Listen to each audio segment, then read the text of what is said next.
Assalomu alaykum bizani kuzatib turgan barchaga.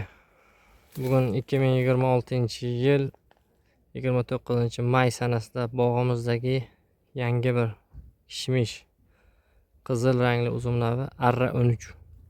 Xudo xolasa bu ertangi mavsum uchun juda mos nav hisoblanadi. Urug'siz navlar ichidan. Bu navimiz yirikligi o'rtacha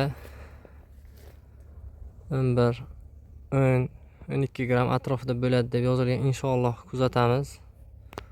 Bu qizil uzum navimiz inshaalloh ertagi mavsum uchun men o'ylaymanki, kishmishlarning ichidan eng yaxshisi deb o'ylayman hozircha.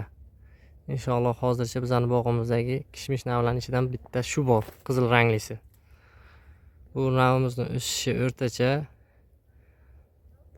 Barglari mana shu holatda. Mana shunaqa holatda barglari. O'sish ja sekin emas, ja tez emas. Mana shu holatda o'sgan. Ertagi regionlarga, ertagi uzum xohlagan insonlarga shu navimizni tavsiya qilamiz.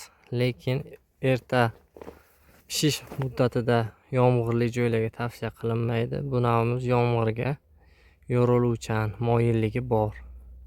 Inshaalloh bu navimizni hozir Buxoro shahridan videoga olamiz.